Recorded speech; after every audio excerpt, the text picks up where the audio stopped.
Yes, indeed. Riding into town alone by the light of the moon. Welcome to the Bladtcast. Very excited to be doing one of our 50th anniversary panels, this time for the great album, Aerosmith Rocks.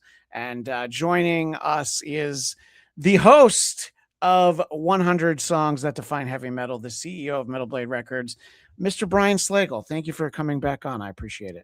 Of course, my favorite Aerosmith record. So how can I not? Well, happy to do it. And, you and I were talking beforehand. It's a little bit of deja vu because you and I covered Rats in the Cellar on 100 Songs That Define Heavy Metal. But there's a whole bunch of other great songs that we'll talk about. And happy to have on someone mostly known for talking about Kiss, but he's got the Aerosmith shirt on. The great Mark Chicchini from the Three Sides of the Coin podcast. Hello, sir.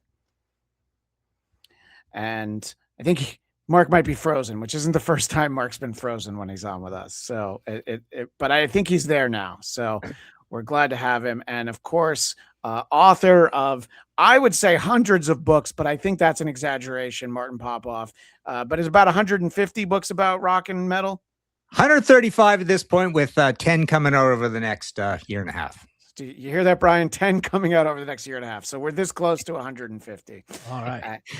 And someone who has been known to sell 150 tickets for a weekend at Uncle Vinny's in Point Pleasant, the great Don Jamieson. Hello, sir. Thank you for being here. Once I called everyone else the great, I realized I have to call you the great as well. Otherwise, well, and Don Jamieson, the great podcast, Rock Strapped. Yeah, that's actually why you're going to have to leave us in a little bit, right? You're recording an exciting episode of Rockstrap. Which you could tease now, or people just have to subscribe and find out.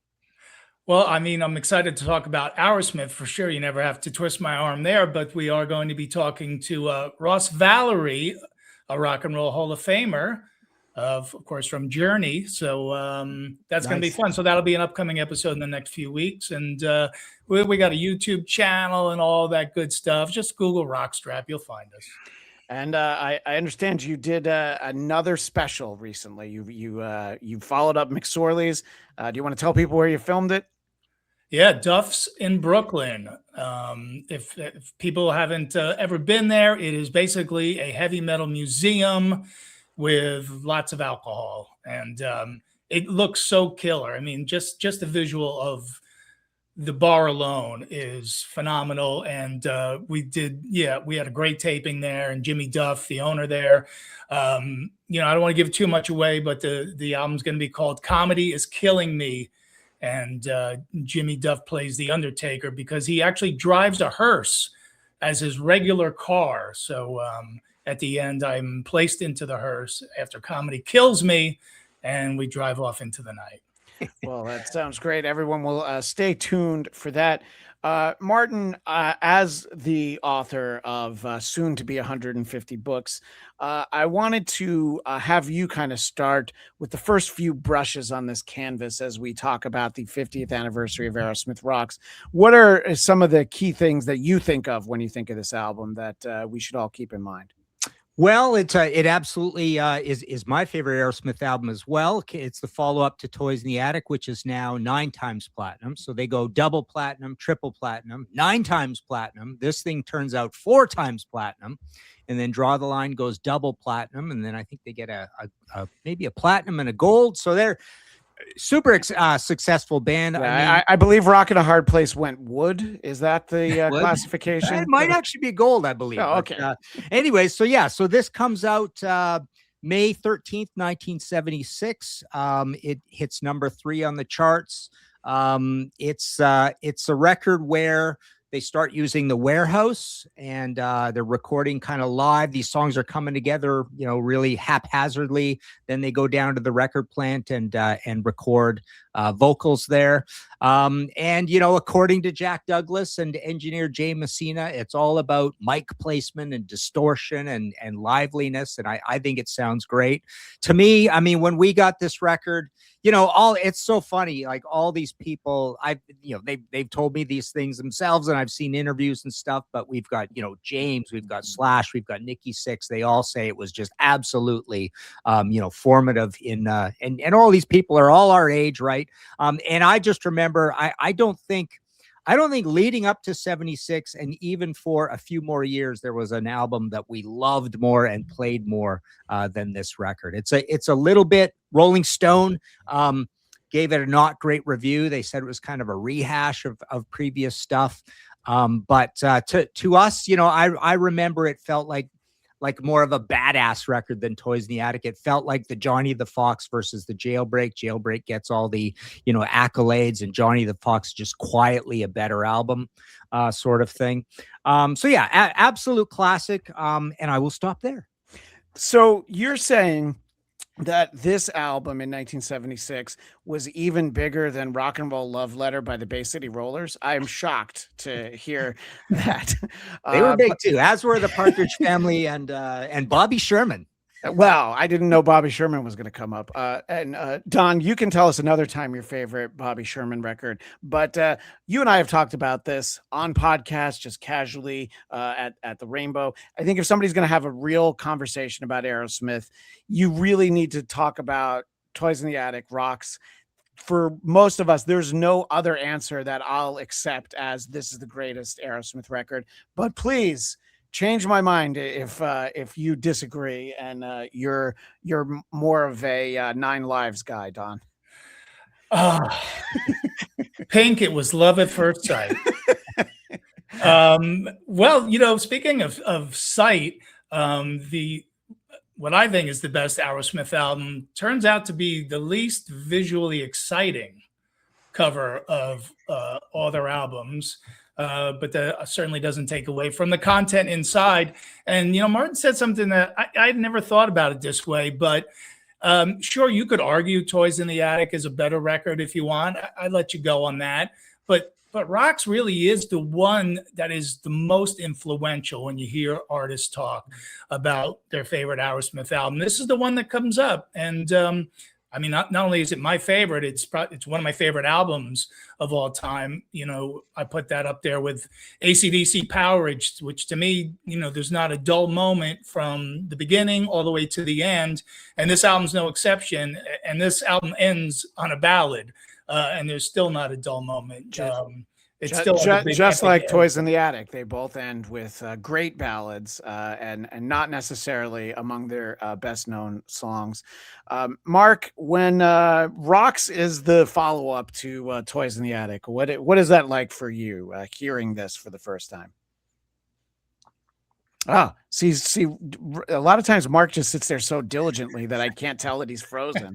That is one of those moments, and he's still thinking, is what I think we will tell everybody. But he can come back in a little bit. Same question, Brian. Following up an amazing album, top to bottom, Toys in the Attic, with another, some would even say, better album with Rocks. Yeah, I loved Aerosmith, and obviously I love Toys in the Attic. I thought that was a tremendous record. But then this one comes out, and it's like a whole other level. And again, you got to go back to 1976, and this record to me is one of the heaviest records that Aerosmith doesn't get enough credit for being a very heavy band, and like Don, somebody said Hetfield and all these guys, like, massively influenced by this record. So heavy. In 76, Rats in the Cellar was like, oh my God, this is like a speed metal song pretty much at that point in time. I just thought the record was just incredible. And I was wondering, how do you top Toys in the Attic? Because it is a phenomenal record with great songs. And then this one comes out and it's like, oh my God, they actually made a better record than that one. And again, as a 15-year-old kid at that point, I'm like, wow, I was just blown away by the heaviness and the crunch of guitars. And when the whole record, like Don said, it's pretty much perfect. Yeah. So I want to ask you, Mark, in terms of, following up a great record with another great record. It's not always the way that it works, but in Aerosmith's case, it definitely did. Your thoughts on getting to discover Rocks for the first time? That was really a watershed for me. as I've shared with you in the past, I was really into, here in Detroit, we got, CKLW, and there was no shortage of the top 40. But I mean, we had cool top 40. I mean, Walk This Way was on the radio, Shout It Out Loud was on the radio by Kiss. And, so you were getting lots of rock. But right when Rocks came out, to me, I'll never forget, because I remember getting that year, I remember getting Free for All. I remember obviously Destroyer, and my world was really starting to open up. And it was funny because that for heaviness, even as a kid in the mid '70s, I drifted to the English bands, Sabbath and Purple, and was really right around this time when the American rockers really started grabbing my attention. And one of the acts that kicked down the door in the biggest way was Aerosmith. And also too, it was right when I started reading Cream, hardcore, and whereas in previous years I was riding my bike up to the store to see if I could get Famous Monsters of Filmland, and now I'm looking for Cream and Circus, and Aerosmith was certainly right up there with Kiss. And I was one of those kids that I was in both camps, a foot in both camps, because we did have that rivalry, especially with the older kids, you know Aerosmith versus Kiss. And I was like, I could, to this day, I can't pick. I mean, obviously I'm a huge Kiss fan, but Aerosmith means just as much to me. And I love it. I mean, and it was, I'm sure, because we had to reboot for the first 5 minutes, I could not hear anybody talk. So I did, right when I came back, I think it was Don said, the closest you got to heavy metal is Rats in the Cellar. I mean, that song just meant everything back then, and played it to death. And another thing too, just this was really one of the first albums where I really started paying attention to the lyrics, and it was just so different from Kiss, especially stuff like Combination, and Nobody's Fault, especially. And also, too, I want to take umbrage. Yes, boring, I guess, but come on, guys, I didn't see you pull it out. Inner sleeve, sweet. That's a great point. Look at that. For our visual audience, you can see the nice collage that they have there. And but look at Don. You're embarrassing yourself with the record that you have. Hold on, Don. Hold on. I'm a Kiss fan, so my white label promo. Oh, very nice. Look at that. This actually sleeve has you can see the outline of the record in it. So while I did not maintain the insert, this is properly worn. All the promo copy means is you paid about 50 cents to $1 for it. Hold on. This came out of this box. This was one of those things. I was working on collecting white label promos, and I don't get too crazy with the vinyl, but Aerosmith's one of the bands that I do. And I'm like, you mean you can get them all in one place? And this was put out, right around 1980. So obviously I didn't buy it in 1980. Sure. But cool to get. I love stuff like that. And they all have the stamps on them, and everything that came with them. By the way, you mentioned the rivalry between Kiss and Aerosmith fans, and that was a real thing back in the 70s.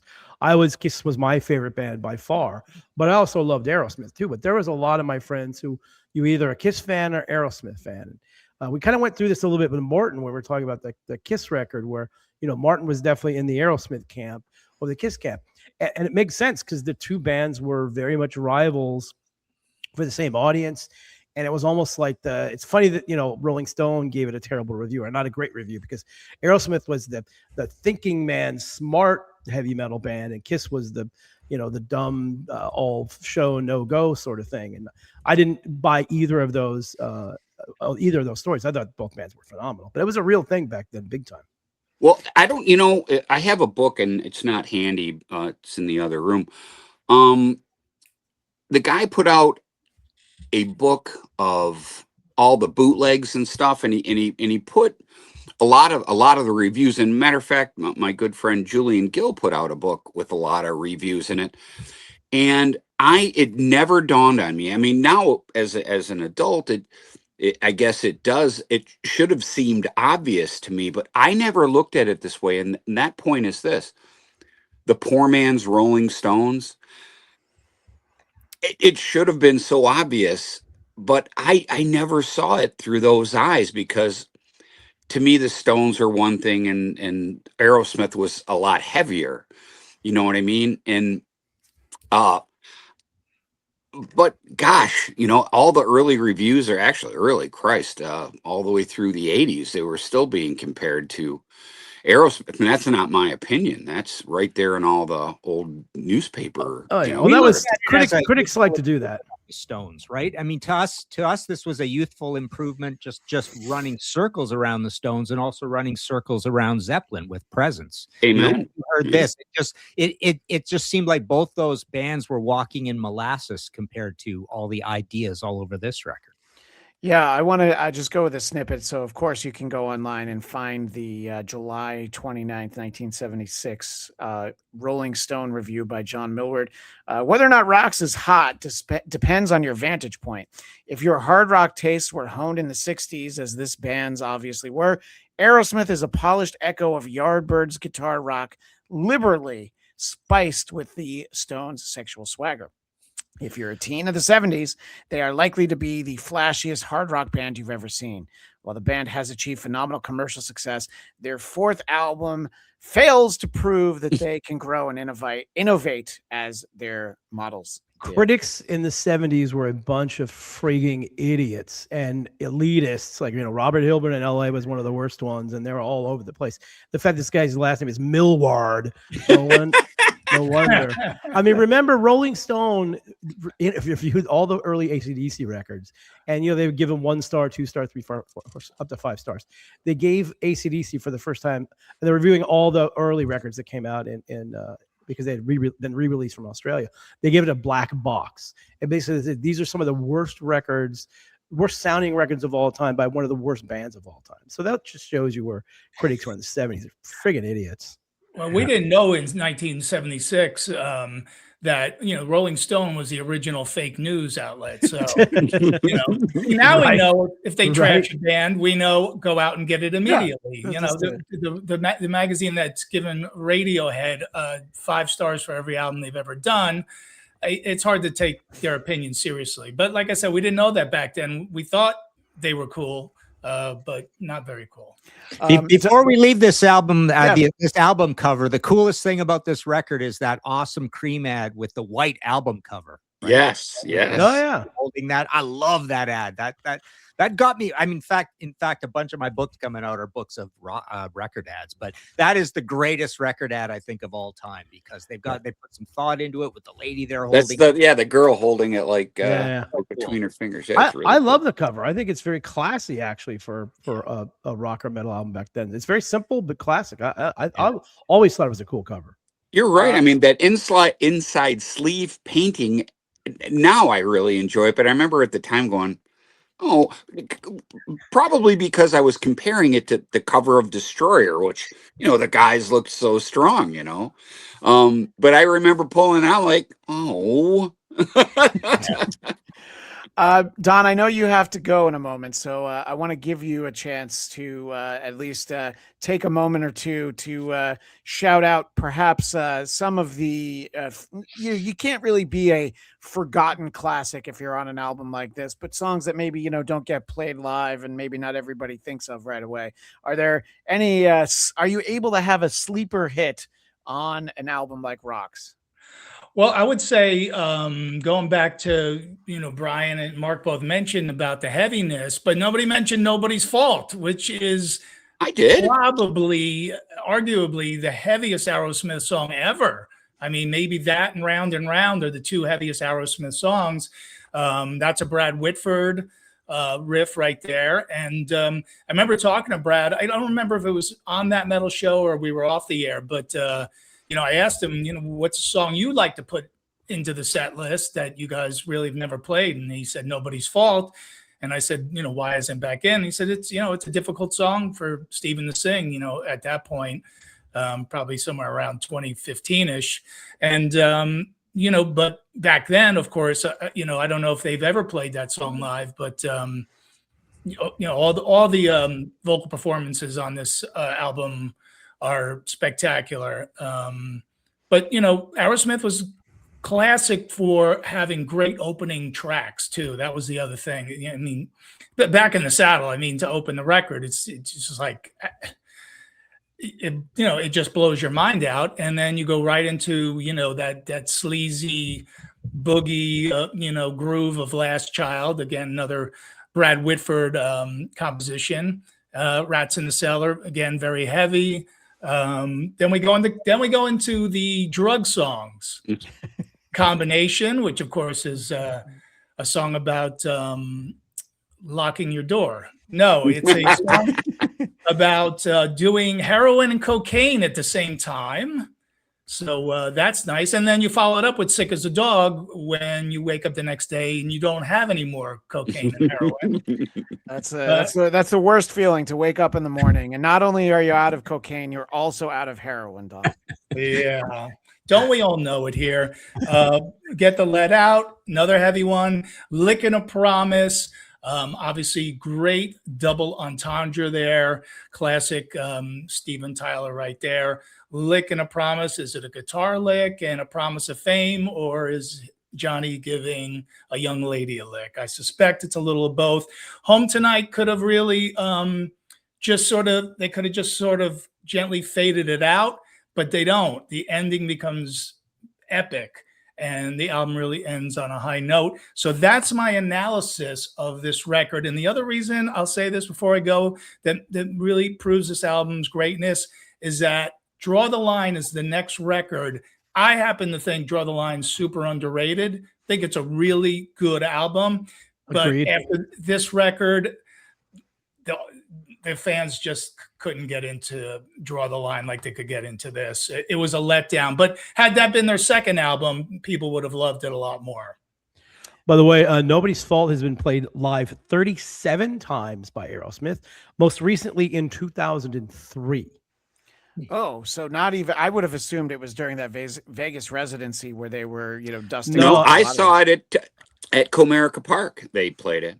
Was that when they toured with Kiss? Yes. 2003. Oh, yeah. Matter of fact, that is on YouTube if you want to search for it. Well, I found it on there too. But yeah, I went to 7 of those shows, but they did in Vegas, which were all phenomenal, by the way. And most of them, they played a ton of the 70s stuff, mostly that actually, which was great. And they played almost everything off this record. Obviously, they didn't play Home Tonight, and they didn't play Nobody's Fault, and they didn't play Combination, but they played all of the other songs at some point in that set list. But what really kind of made me a little annoyed is that they rarely played Rats in the Cellar, but when they did this like extended 7-minute version of it. It was just incredible. Oh, wow. You saw that, Don? I thought, Brian, when we went to see them in Vegas, I thought they did do Combination that night, but I've seen them do it before. I might be, mixing up shows, but it may have been the Project, Don, because I could have swore it because I've seen a few Project shows. And yeah, Aerosmith rotated it in and out over the years. I could have sworn they did do it at the Vegas residency. I could be wrong, but my esteemed musical brethren, I hate to chat and run, but wishing you all Godspeed, and off to tape yet another exciting edition of the Rockster. Well, we will either talk to you later this year for Rock and Roll Over, or maybe next year for Draw the Line. We'll find time. Thank you so much, Don. We see you, Don. Take care. Take it easy, Don. All right. Yeah, Combination was last played in 2013. Oh wow, yeah. And look, even when you're at a show and they do something that like Lord of the can't hear Flies you. We're back to what it was like at the beginning. Oh, so do you hear me now, Mark? Can't hear you. Okay, I think I know what happened. Is Brian? This is what we run into. You notice how Don Oh, and left. somebody leaves, and then Yeah. somebody loses. So Martin, can you hear that's- us? Hey, testing 1, 2, 3. I can hear you guys. You're fine. fine. I think that Mark might not have used Chrome, and the good thing will be that now that we got Jamieson out of here, we won't lose anybody. Yeah, we'll all stay here. So and it took I don't know, we were doing 100 songs to define heavy metal for like more than a year, and I finally dawned on me. I'm like, oh, okay, I think it's a browser thing. I bet you can hear us now, I right, can. Mark? Yes. Yeah. Yeah. It's because Don left. You weren't able to hear us. So no one's allowed to leave. Otherwise, I'm I gonna have all lock the sorts of doors. problems. If I open it with Firefox, I have all sorts Oh, yeah. of StreamYard Yeah. problems. Well, we Chrome, have Chrome, only Chrome. only Chrome, and that's probably the one problem with this. So listen, they have this tremendous album out, and you would think that the best thing to do is hit the road and put on amazing shows and make people fall in love with you even more. Who saw Aerosmith for Rocks in 76, maybe even early 77? Did any of you see them then? Mm-mm. Yeah. Small And- town BC, man. I saw like 2 or 3 concerts in all the 70s. So Was one of them the Bay City Rollers? Just curious. no, Oh. it was Ted Nugent, Rex, Bebop Nice. Deluxe. It was Kiss Oh, in Rex. Montreal on a family vacation for Alive 2, Rock and Roll Over with Cheap Trick supporting. It was April Wine in Halifax, and it was Blue Oyster Cult, Roadmaster, and Lisa Hartman Band in Poughkeepsie, New York on a family vacation. Oh, my I gosh. love that band Rex. Those records were incredible. That first one's dynamite. Yeah, so I thought all of them were great. I loved them. So, but I guess so. It's more that the legend is that the shows in this era were, terrible. Steven wouldn't be able to get on stage, and They're all wasted. yeah, they're yeah, exactly. Well, Don was talking about the combination of cocaine and heroin, which might make you feel a certain way, but it's not ideal for performing. And listen, the band's huge. They already have all the success, but you do wonder if you're able to get out there and tour. And the legend would be that they had good shows. They put out a great live record. Live bootleg's phenomenal. But when was the first time? I'll ask you first, Brian. When was the first time you actually saw them perform? That's a good question. It would have been early 80s, so probably 81, 82. That's when I started to really go to a lot of shows. I don't believe I got to see them before then, but I do remember that they weren't.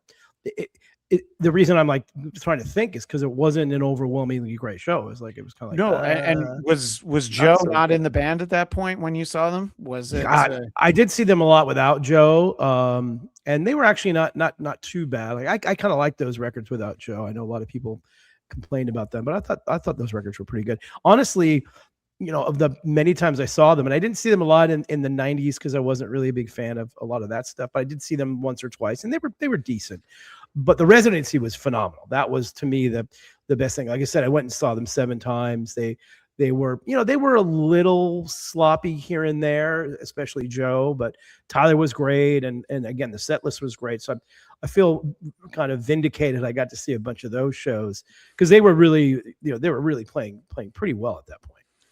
Yeah, and then that sort of dovetailed right into the pandemic, I think, because I remember I wanted to go to some of those shows, and then like an idiot, I never went to any because I always figured I'll go the next round, and then there wasn't a next round.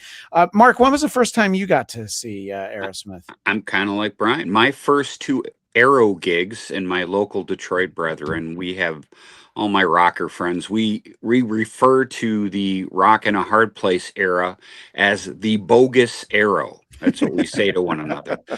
Now, we do say it lovingly because I'm, as Brian said, I've got the bootlegs to prove it. That fucking band cooked. That record's dynamite. My first 2 times that I saw them were the bogus Aero, and if that's the reason I'm talking that's how we talk about it here. Yeah. So Jimmy Crespo and Rick Dufay. Yes, and they were, as Jimmy Walker would say, we're staying in the 70s motif. Dynamite. I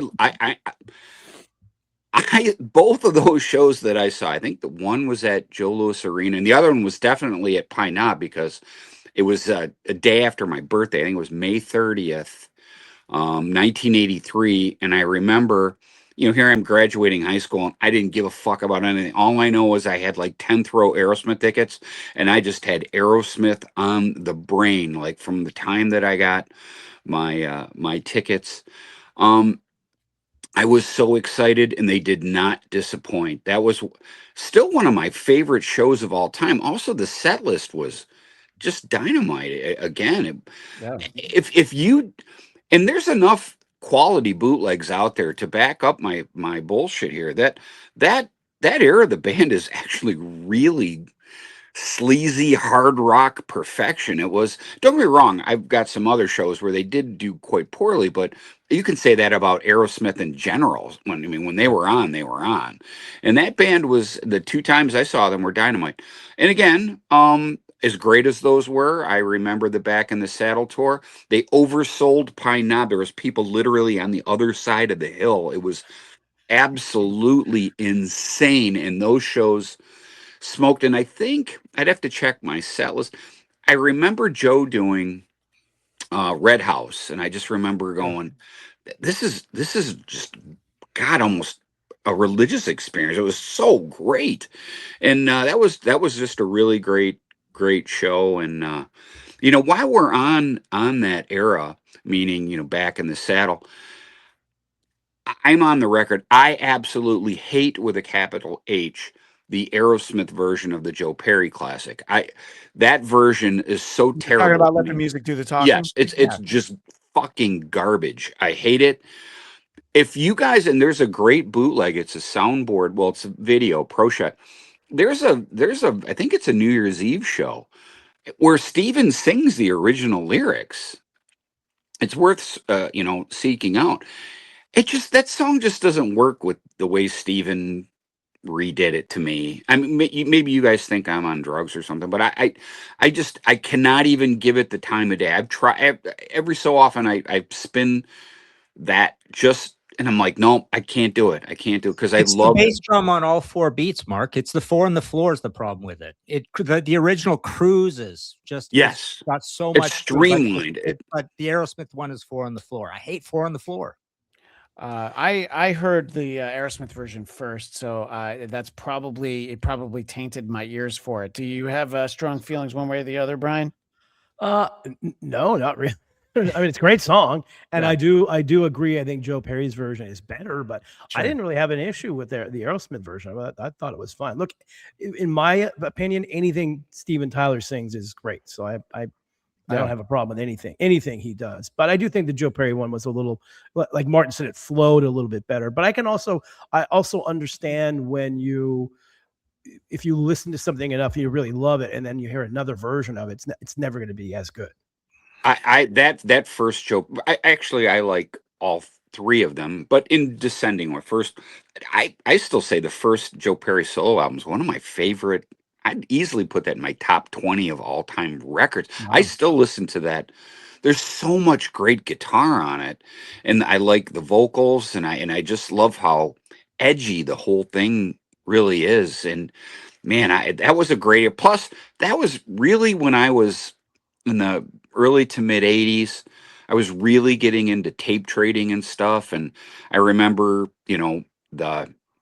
there's board shows and radio broadcasts, and Joe was doing that was right when as a music fan, I'm like, if you start collecting stuff, there's songs on here that aren't on any records. And Joe was doing Pills. Joe was doing Elvis tune.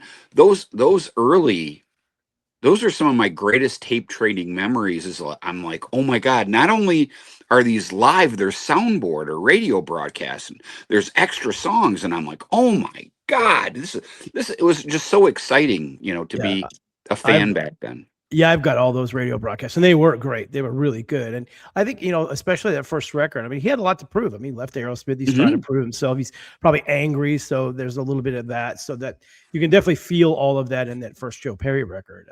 But I wouldn't put it up. I wouldn't put any of those records up against any Aerosmith records, in my opinion. But they're great stuff for what they were. On any, Brian? I think that's better than anything post 87. I mean, I like it. It's really good, but I again, it's probably because I miss Tyler a little bit too much on it. But I will admit, and you're right, those radio broadcasts were awesome.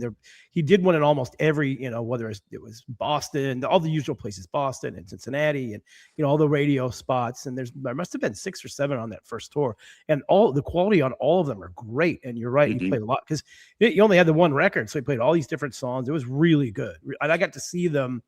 I want to say they played someplace small, maybe the Country Club or something in LA, and they were great. Oh, check this out. I saw them open for Alice Cooper at Joe Louis on the Is that the Special Forces tour for yes, yes. That must have been amazing. That show, my buddy and I, because they had the folding chairs, we jumped on our chairs so much that they sank down to nothing. We were right up front for that. I remember spending like extra because I was working, as a kid, I was just cutting grass. But I remember we had a chance to get these really good tickets from this guy that somebody knew, and we ended up right up front. We weren't right up front. We were within the first 10 rows. All I remember is at the end, because my buddy and I still talk about it, we destroyed our seat, not on purpose. We were just enjoying the show, jumping up and down, and it was just so much fun. But that was the first time that that was the first time I saw Joe Perry play, because I hadn't seen Aerosmith with Joe Perry yet. You'd only seen the bogus Aerosmith? Correct. Yeah. Correct. Well, at that time, I don't know the first date. Well, no, because the first bogus Arrow show would have been in 80, because I saw him in 82 and 83. Yeah. So this would have been before I saw that. Oh, and all I remember is Joe throwing his guitar through the his BC Rich through the screen of the Marshall, and that just made a huge impact on me. A couple of things I want to point out. You mentioned the date, May 30th, 1983. That is the day my wife was born. Just thought I would point that out. And anytime that that we do any of these 50th anniversary sort of shows, I always show these two off. This 3-day span in 1990 where I saw Kiss on the Hot in the Shade tour and Aerosmith on the Pump tour. This is not a big venue. These Orange County Fairgrounds in Middletown, New York. The fact that they came that close, and $35, I went to both of these shows. No service fees, no nothing. And I mean, it was great. I think that, you can think what you want about the albums they put out, Mark in particular. But I thought that the band, it was just amazing, and they did a few songs. This is the beauty of, the internet. I can look up. They did Last Child. They did Back in the Saddle. So they did, a bunch of, actually they even did Lightning Strikes, Mark. So, I have got the great radio. There's a great radio broad. I think it's a Westwood One. Oh, yeah. And I did see that tour. That was when I stopped going to Aerosmith. Was after the Pump tour. Yes, correct. Okay. I saw the Pump tour, and then I didn't see them again till I think, it was 2003, and then I saw them it was the last time I saw them was in 2014. That's when Slash opened. Yeah, because one of the saddest moments of concert history for me, you guys will understand. Steven introduces Kings and Queens, and half the crowd got up for the bathroom break. And I wanted to just go to the top of the aisles and go, no, this is the best song of the evening.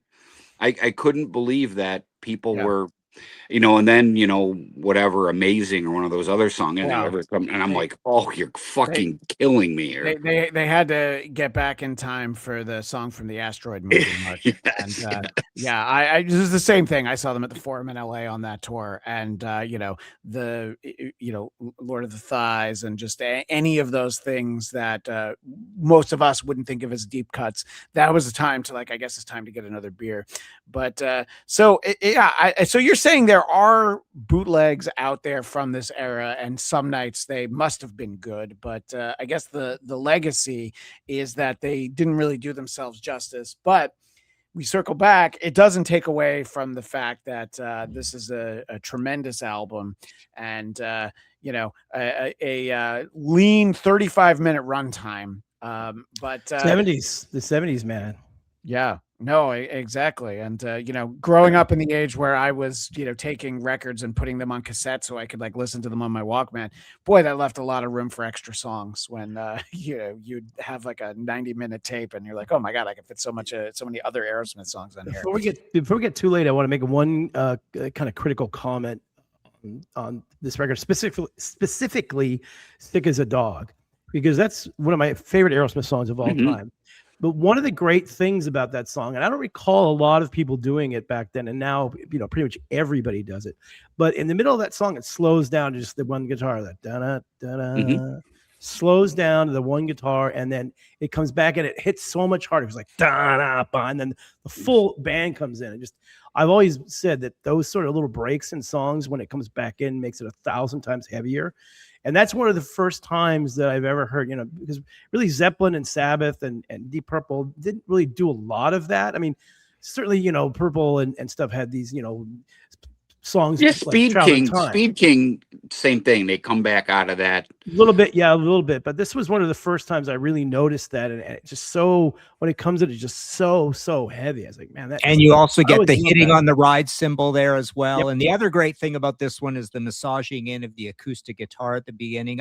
It's always been my second favorite Aerosmith song of all time after Draw the Line. And I would put Lickin' a Promise and Combination in my top 4. So I've got 3 from this album in my top 4. Well, interestingly enough, Martin, I was about to ask you, because you talk a lot about that first track of side 2 and the importance of that, and Sick as a Dog, and you mentioned Look as a Promise. So the second side of Rocks just seems to get better and better for you, Martin. Yeah, I'm supposed to love Back in the Saddle, but for me, it's a Gene Simmons bass fart song. I think of all the parts of it, and the only thing I like is the intro. I don't like the verse. I don't like the chorus. I don't like the galumphing bass thing. That's a Joe Perry thing on his Fender 6 thing. So, and I never liked Last Child. In our crazy rating system, that was always a so-so. It went average, good, so-so, really good, average, good, really good, average, good, really good, lousy. That was our rating system. I can remember this for hundreds of albums. I love that we're not even talking about Kiss, and you managed to find a way to shit on Gene Simmons' bass playing. Yeah, exactly. Of course. Yeah. So, but yeah, love Rats in the Cellar and love Combination. But yeah, the second side, and this is also one of those albums where, for some reason in my mind, for 50 years, I've had the sides mixed around, because I think it's because I love Sick as a Dog so much on here. But yeah, and definitely my second favorite would be Lickin' a Promise, which is exactly what we were saying about that the metaphor for just running circles around the Stones and Led Zeppelin. That sounds like just a supercharged Keith Richards on cocaine doing the absolute greatest thing he could possibly do, Rolling Stones song. It sounds like a super heavy, amazing Rolling Stones song, the way they put that together. And even Home Tonight, to me, Home Tonight is the second blueprint for an absolutely rote, check all the boxes power ballad after You See Me Crying. They're both great songs, and they both invent the power ballad, because Dream On's a whole different thing, right? Yeah. Didn't Motley Crue do Home Tonight, or their version of it, pretty much? I forget what song. Well, they got Home Sweet Home. Yeah. Same, basically same thing as Aerosmith. So God, I hate that song. That is one of the worst songs of all time. Yeah. They have a lot of those. Yeah, I mean, they have a couple of good records. Let's say that about Motley Crue. I actually like a lot of Motley Crue. For me, I know it's an Aerosmith podcast, but let's face it, they're big Aerosmith fans. I love the first 2, and then fast forward all the way to New Tattoo. I just don't really care for much in the greatest Aerosmith song they ever did is City Boy Blues. That is Martin, there you go. But the problem with that, the demo of that is because it sounds even more like Aerosmith. Because I still call it Theater of Shame. It just sounds terrible. Like everything on that record sounds like garbage. And I'll tell you, let's tie this into Aerosmith. That's the problem I had with Pump. The songs are really good. I just hate that processed, especially the drum. You could just tell that the Pump when Young Lust, and I'm like, I wish there was just naturally played sounding drums, and I wish it was. That was the 90s, though. That's and I No, don't no, really, I get all that, but it's hard for me because it's funny. We just talked about this on Three Sides. I do eras when I'm listening to bands. I can't hear something from Pump and then something from Rocks if they're on a. It bugs my ears. If I'm gonna listen to something from the '90s, then let me go into something off of, Nine Lives or something. Something I can't mix the eras. It drives me crazy. And I think this is the most high fidelity sounding hard rock record of the 70s, pretty much. I can't think of too many that sound the production on Rocks is pretty much hold on. perfect. Before we Everything's go, perfect. again, I mentioned it on the last time we were talking Aerosmith. This was the very last quad mix that you could get too. And I have that recording, and I'm going to go on the record as I think the three quad records, I think those mixes are better than the studio records. Yeah, but are you able to listen to them in that Yes, way? yes. Okay. They come through 2 channels, yes. Oh, that's great. So you're kind of talking. I'll tie it all together. You're talking about Motley Crue and Theater of Shame, which I like, and I don't know why I never thought of that, Mark, but that's great. And Girls, Girls, Girls. I feel like yeah, you could probably put an okay one side of a mixtape of songs from those. And we're talking about Pump. The follow-up to Pump being Get a Grip. I'm like buying these albums in real time. I'm getting caught up on the great albums of the 70s, Permanent Vacation, Pump are the first ones I get. And I'm like, oh no, I don't like half of Get a Grip. What happened to Aerosmith? And so even the songs that I love, you were already out, but I was just a few years behind you, Mark. I would still go see them though. I saw Jackal open for them at on the Get a Grip tour. No, but Brian, you don't understand. He brings out a chainsaw. You're missing the point. Yeah. I think that was the second time I ever saw them. I was trying to think of, because I saw them with Skid Row supporting. I saw them with Jackal supporting. I picture them at Molson Amphitheater on a shed situation. But I'll tell you something that has struck me in recent years about Get a Grip past Pump. With a band where you think they're really smart, they're great, you feel confidence in what they're doing, even if they make a song that you don't like, you say, well, that's my problem because they're really smart. They know what they're doing. They're just doing something in a different direction. When you get to Get a Grip, at that point, it was almost like no matter what they did, I lost confidence in their ability to be great. So even when they did heavy songs through Get a Grip and Nine Lives, and the little bit that was on Just Push Play or whatever, even the little bit that was on Music for Another Dimension, I felt like you really don't know what you're doing. You can't really write a great heavy song anymore.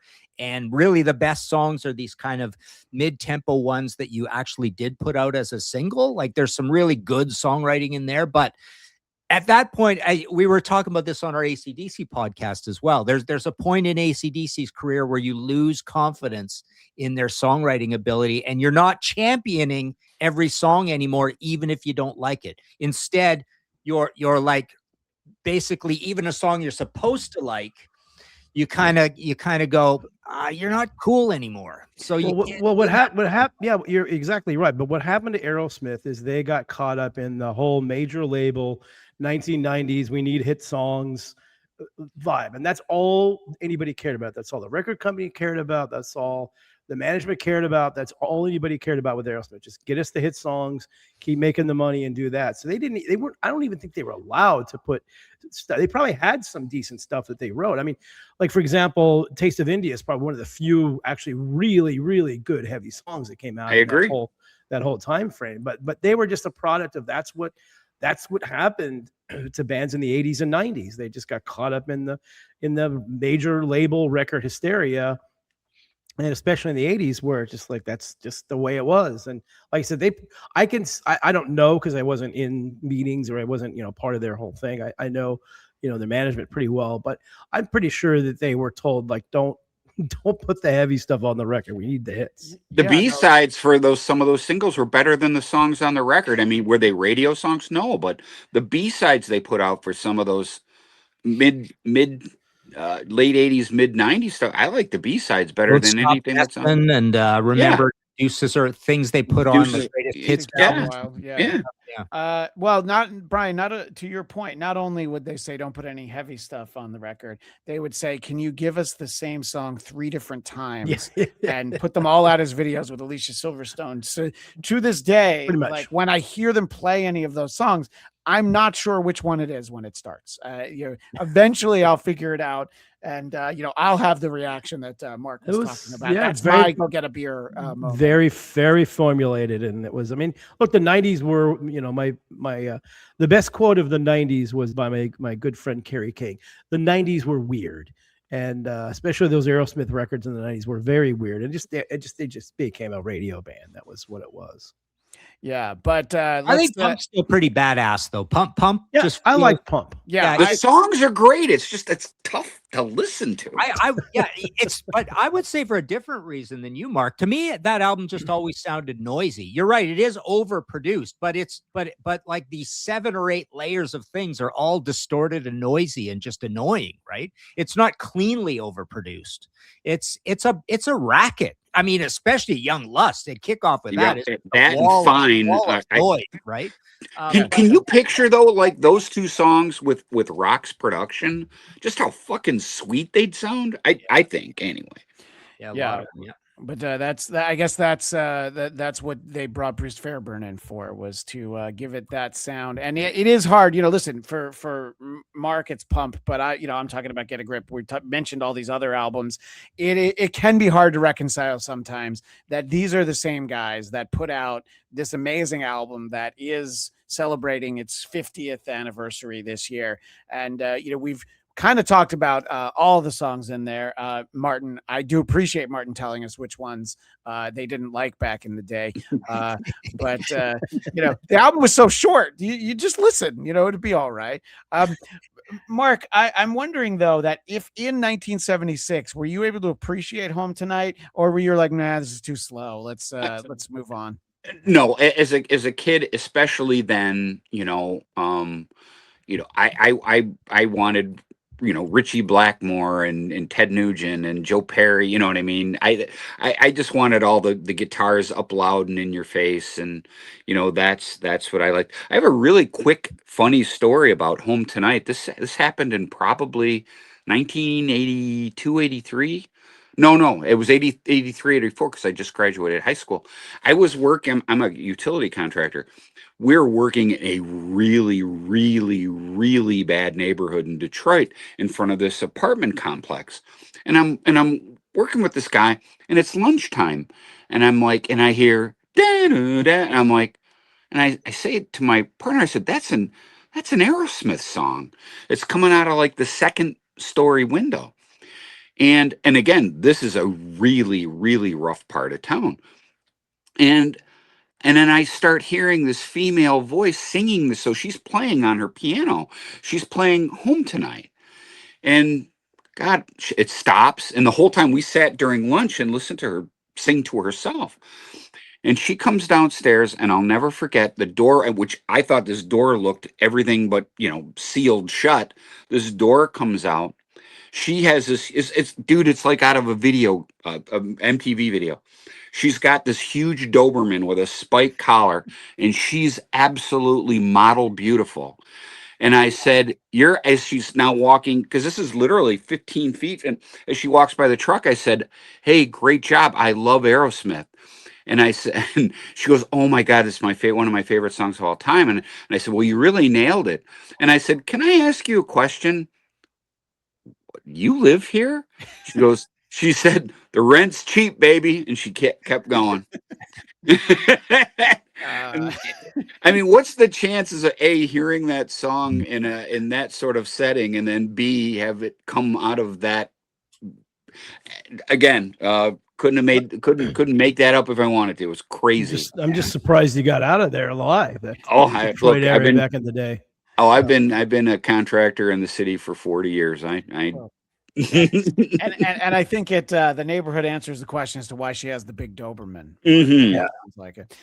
So yeah, I think it's hard to not consider this the peak of Aerosmith as we wind down, because this is a great album, and I don't disagree with Don's assertion that I do think Draw the Line is good, but it does seem to be diminishing returns from right after that. I mentioned Live Bootlegs. No, Let me add one other no. point, Christian. That's kind of interesting. Okay. We always thought as kids, it's like, to me, Toys in the Attic sounds like a Queen album. It's got an extra 20% over here and an extra 20% here, and Rocks. It's like the production has a personality of its own that unifies everything. But with Toys in the Attic, you've got Uncle Salty and you've got Big 10-inch, and You See Me a Crying Way at one end. You've got this murky, strange, bizarre different recording on the album of a song like Round and Round. You've got Sweet Emotion with all the weirdness. So there's no weirdness on Rocks anymore. All the weirdness has been taken away. And then also, I think the production on Toys in the Attic is just a little more pedestrian. It's just not as high fidelity, exciting. It's not as exciting. It's not as distorted. This has a whole bunch of extra subtler sounds, but all the strange sounds on Toys in the Attic are like bells and whistles sounds. So it sounds a little bit more like Night of the Opera. Yeah, Whereas, I think it's sorry, I didn't mean to cut you off, but it's a lot like, I think, what happened with Kiss and Destroyer, where they wanted to go after that to more of a streamlined sound, and that's really what Aerosmith did after Toys in the Attic to Here. But commenting on what happened to the band afterwards, I mean, it's clear what happened. Drugs came in and pretty much ruined them, and that's why they struggle to. I mean, I still like the rest of those records that they put out. They're good records, but certainly nothing compared to this. But they were just struggling to be in the studio half the time. They're studio guys on a lot of those records, and then of course Joe Perry leaves, and the drugs really kind of robbed them of. It's kind of too bad they couldn't have somehow kept it together, but I guess that's part of their their mojo. But it couldn't have kept it together for one or two more records to make a couple more great ones. No, and then listen, there are tremendous songs on Draw the Line. Draw the Line. Kings and Queens, Draw the Line. Yeah. Sight for Sore Eyes. Listen, and I think one song that people never talk about, I personally, because it sounds so much unlike an Aerosmith song on Night in the Ruts, I love Chiquita, because I was just like, how is this an Aerosmith song? It's amazing. It just sounds so different. But go ahead, Mark. Sorry. Look, I could not disagree. I don't just like or kind of enjoy. I fucking love everything they did up to Permanent Vacation. I think, except for that version of Let the Music Do the Talking. Well, because I said up to Permanent. Yes, that's done terrible. With mirrors. Yeah. Yes, that's terrible. But it's funny because I have a love-hate with Permanent Vacation. That record, half of it's fucking great, I agree. and the other half. His dude looks like a lady. I can't, but the title track's arguably one of their best songs. I love that song. I love that song. I agree. St. John is. I think it's a well-written song too. I hate Angel. I don't want the instrumental. Yes, I'm with. Yeah, could do without. But all that stuff, but particularly Draw the Line and Night in the Ruts. And I'll go toe for toe with Rockin' Hard Place. That's a classic Aeros. I get it, but I love all that stuff. I mean, that's right up there with me. I'll listen to that 10 out of 10 times. I love that stuff. I think I think that is so. Go ahead. They're really, really good records, but they're not, when you put them up against this record and really the first four, it's kind of hard to really put those up. They're great records for what they are, for sure. I would say they're equal too. For me, because I still hold all that in such high esteem. And it's funny, the first, here's something we really should touch on. That new remix of the first record is so incredible. It's not even funny. It's like listening. I put that record way at the bottom of all of them. I would go Rocks, Night in the Ruts, Toys in the Attic, Rock in a Hard Place, Get Your Wings, Draw the Line, first one. Oh, you're not wrong, Martin. A part of that, though, and I think that's what the remix did. It remedied a lot. That first record sounds like shit. It's not a good sounding record. They had no money. Yeah. Well, no, I get all that, but it's a tough listen because of it. Have you gentlemen picked up the remix of that? Yeah, I did get it. Yeah, we talked Yeah, about but the songs are crap too, right? I Really? actually, Oh, well, Martin, I think there's some good ones. Yeah, we talked about the production on that on 100 Songs That Define Heavy Metal. So, and it just happened to be right when that came out. And I think you're able to appreciate the songs more. But that is definitely one of those albums where, oh, I like this song, that song when I hear it live, but I don't think, oh yeah, let me go put on the Yeah. debut. well, I Aerosmith think album. Martin, here's where I certainly agree with you. They weren't I'm dealing with the first record only. They hadn't written anything really super aggressive yet, and they were starting to get, I guess, heavier and deeper, as they went. You could never have a song like Combination on the first record. I mean, they couldn't even write a song like that yet. They couldn't play a song like that. And Well, heavier that's- isn't even what you really need. I mean, because Get Your Wings, I think the best two songs on that are probably Spaced and Seasons of Wither. Both Yep. Love both Season incredible. Three. Both great songs. I mean, look, the first record has Mamakin on it, that's in my top 5 all-time Aerosmith songs. I love that song. Great song, but again, overall, that first record, it really was. It wasn't super focused. It was. I like it. I like it even more now. That's not a record that I played a lot, partially because of it just sounded so thin. It was just not a fun listen. And you're right. I mean, I liked the version of Mama Kin better on the live record. I mean, Yeah. Well, I have a ton of bootleg tapes from the first couple of tours, and all that stuff live at that point sounded way better than that record did. How come, speaking of that, let's just, since we're on an Aerosmith nerd, same old song and dance. Why that long bass thing was there from the beginning of all the the live show bootlegs. Like, I like that. I wish they would have kept it in the studio version. I think part of the problem with the 70s, especially when it's all vinyl, you could only really put a certain amount of music on there. So I think they disencouraged, the kind of long stuff. And I know producers back then too would like, oh, let's cut that out. It's too long. And, there were time constraints you have to deal with. But I'm with you. I like that stuff. There's, Kiss did the same thing with some of their songs. They had the longer Acrobat, versions the first record could have had that long jammy thing. I mean, because that's how they were playing it live. Growing up with all those as new releases, it never crossed our minds that any of those records were short. I mean, That's true. No, you get 9 songs. It just feels like a regular length. Yeah. Well, that's what we expected. That's what we got. Cool. I just, later on you realize like, oh yeah, vinyl, you can only put so much on there and it's not going to sound as good. And, when you think about, adding in extra stuff, I get it. But yeah, I just thought, that was a kid. The records were 40 minutes at the longest. And I was fine with that. Yeah. I never had a problem with that. Yeah. I mean, I'm obviously discovering a lot of these things on CD. And then the idea that was like, well, we can fit 67 minutes of music on a CD. So we should. I think that that definitely ate into what could have been some really great albums if they were maybe, I don't know, let's say 20 minutes shorter. So, and I think that's probably why these albums. Yeah, but we don't get to decide which songs to take off. That's the problem. Well, we should. We could do that. we could do that. None of you might want to be on, but maybe I will do a 40th anniversary on Def Leppard Hysteria where I make it a. Look at the time. Where I make it a 30-minute record. I'll see what I can put on there.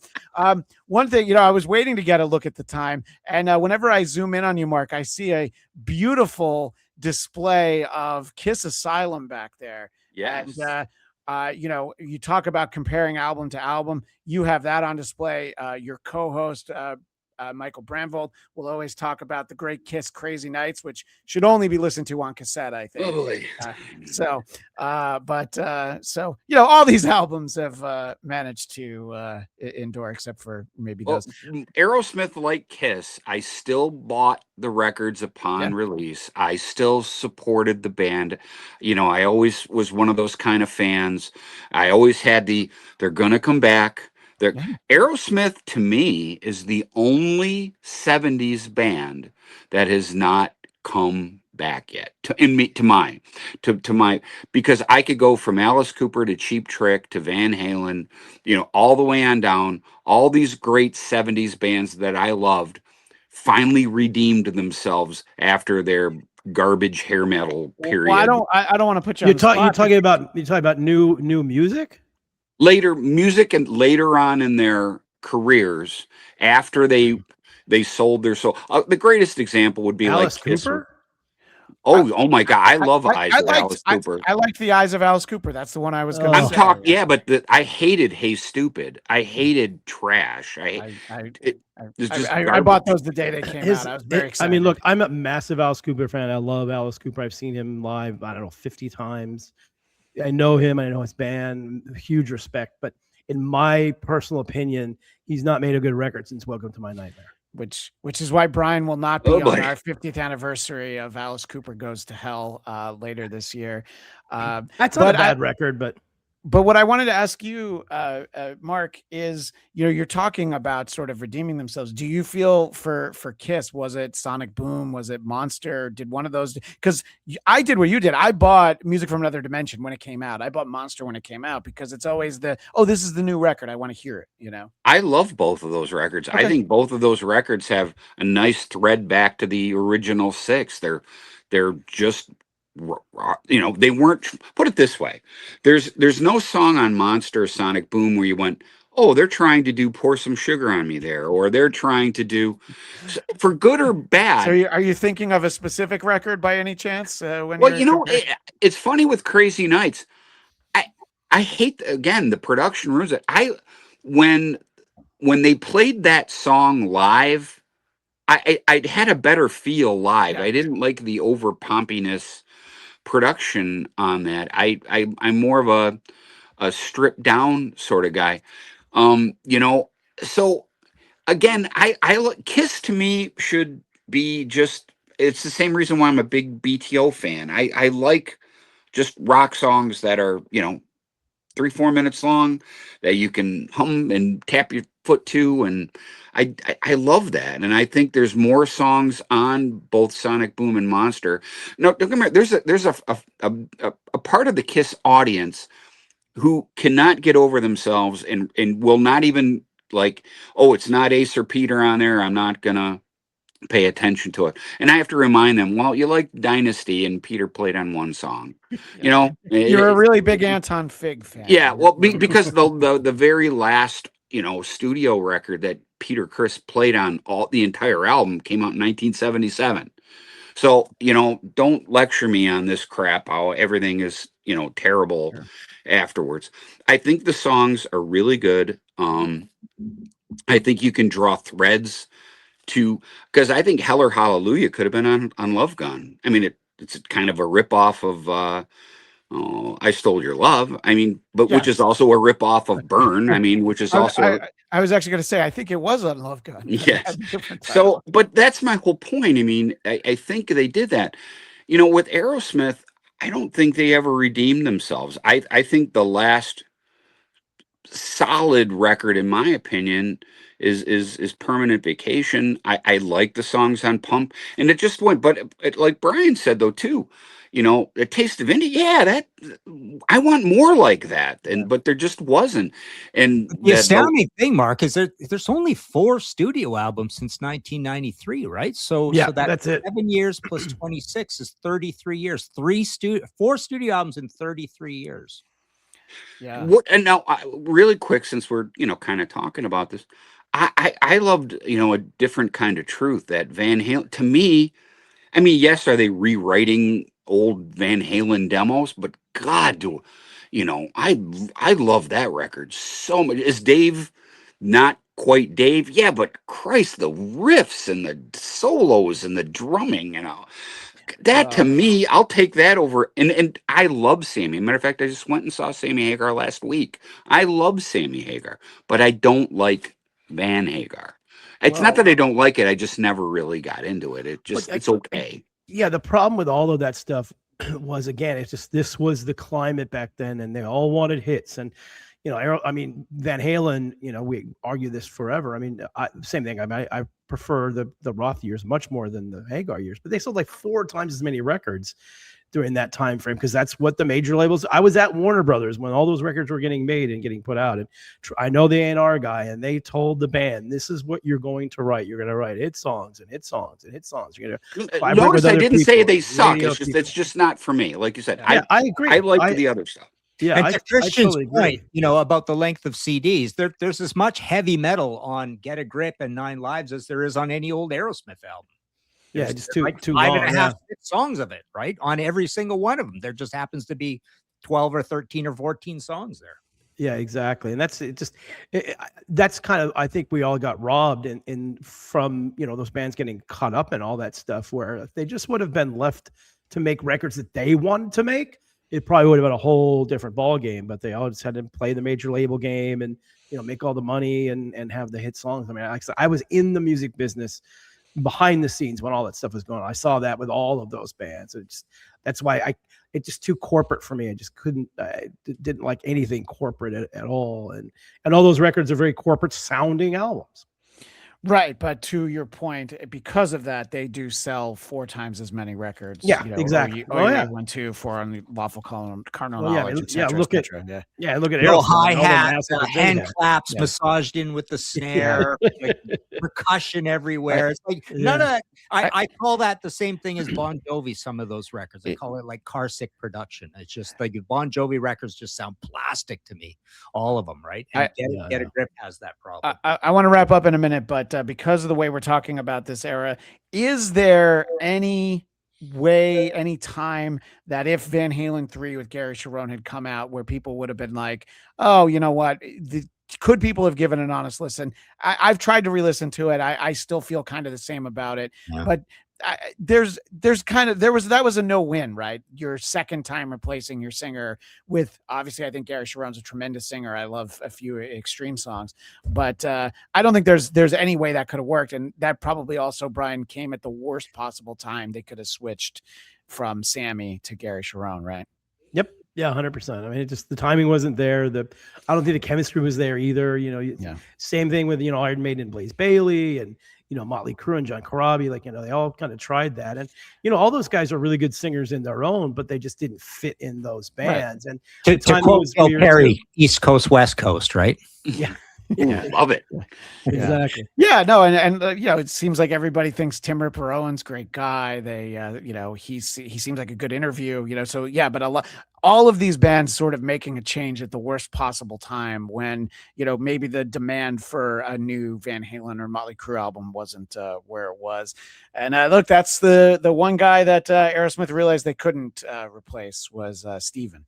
And well, that's kind of the amazing thing about Aerosmith is, obviously they had the years when, Perry was out of the band, but for the most part, they've been the same guys in this band for pretty much their whole career, which is really pretty insane that they were able to do that and then have, the big comeback with the Vegas residency. It's so sad they couldn't do it because, man, I'll tell you, those shows were all unbelievable. Just everything, the production, the set list, the band was on fire. They played great. Joe was a little sloppy here and there, but that's kind of the way it was. But they were great. Tyler sounded amazing. I mean, they were, like I said before earlier, like that's the best I've ever seen them. And I went 7 times. I wish I could have gone 17 times.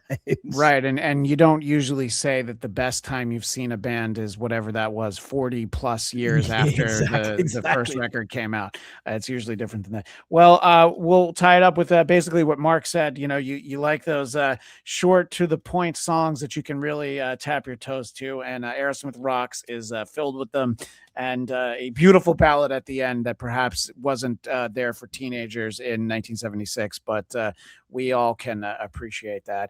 And I'm going to give some very serious re-listens to Draw the Line because maybe I'm missing something. And did you not like Draw the Line? Well, I feel like it's so far off from this. You know what I mean? It's like there are a couple of great they hit the bullseye. But like in this and Toys in the Attic, every single one, at least to me, is a bullseye. This one, there's a couple that are like, oh, all right, re-listen to it. I think the problem that record faced was just it came out after this record. I think that's a really solid record. Mm-hmm. Well, I don't think it's particularly solid. I think it has the best atmosphere of any Aerosmith album. It's just got a vibe to it that's really cool. Plus, it has far and away the greatest thing they ever wrote. I've even called "Draw the Line" the most perfectly written rock song of all time. That Kings and Queens too. That first half second of "Draw the Line," the first like drum sound, you're like, oh, this is great. Yeah, exactly. So, well, that's that album turns 50 next year, so I'm gonna do my homework and I'm count me in, baby. And but before we do our next 50th roundtable, I want to let everybody know where they can find each of you. Martin, you have 10 books coming out. Do you want to highlight one or two, or what's going on? The Gillen book is printed. I've just happened to be going out west for my 45th grad reunion. So I told them not to ship it. So I've got a Gillen book that's ready. And then what else has been the Kiss book is phenomenal. I bought the Kiss book after we did our last show. Yeah. Remind us specifically, remind me, what was the title of that? Kiss 76, and then there was Kiss at 50. There's a bunch. I don't want to say anything about ones that are not announced yet, but so boy, I don't think any of them are announced except for there is an Aerosmith book coming out. And there's also punk and new wave record ads, and then in that series we've got 4 of those books, so those have 400 pictures of old record ads in them. And then everything else I gotta wait for the publisher to say something. So. Yeah, no, listen, I understand. Brian knows about one of them. And Mark Chicchini can be found as one of the 3 titular sides of 3 sides of the coin. Yes. What have you guys been up to over there lately? What should people look for? Just the normal nonsense. We just, sit and talk about Kiss. And, people say all the time, like, you've been doing this for how? I think we're like 13 or 14 years in. We're just under 700 episodes. And when people say to me, how do you do that every week? I'm like, if you're a Kiss fan, it's never ending stuff that you can talk about. And one of the things I like most, because I just love music, is I love tying everything into Kiss. Like, you can talk about what we did today, Rocks versus Destroyer, Hot in the Shade versus, Pump. Yeah. Pump. There's so many comparisons because, and look, I love both bands, but sorry, Kiss fans, Kiss played catch up most of the time, if not all the time. I mean, the only reason that they have more gold records than Kiss is because Kiss released more. I mean, that's really, it's just easy math. Yeah. Well, if anyone is a Kiss nerd, 3 sides of the coin is a place to be. I've listened to episodes that are pushing like 3 hours, and I'm like, oh, I can't believe it's ending. Like I have so many more thoughts that I want to hear about. And Brian, of course, 100 songs that define heavy metal from Pantheon Podcast. We are really getting down to the, last 15 or so, aren't we? Thank God, yes. Now, I love doing the show. It's a lot of work. Yeah, I love doing the show. It's awesome, and the reaction to everybody is great. But it's a lot of much more work than I thought it was going to be. But it's been fun. Yes, and so make sure that you subscribe to that. And all I'll say about the next few weeks is I hope you like Maiden and Metallica, because we got a few of those, but that's what happens when you get down to the top 10, top 15. So and what's one release from Metal Blade Records that maybe isn't on people's radar but should be from recent months? Oh boy, there's a lot of them. I'll go with the new Armored Saint record. One of the best chart positions they've ever had, and actually one of the better reviewed records that they've done. And they're doing a lot of touring now for the first time in a long time. So they're going on a big tour with Metal Church, and check it out. It's a really good record. The reaction's been phenomenal, and it's good to see those guys still doing this at a high level this long into their career.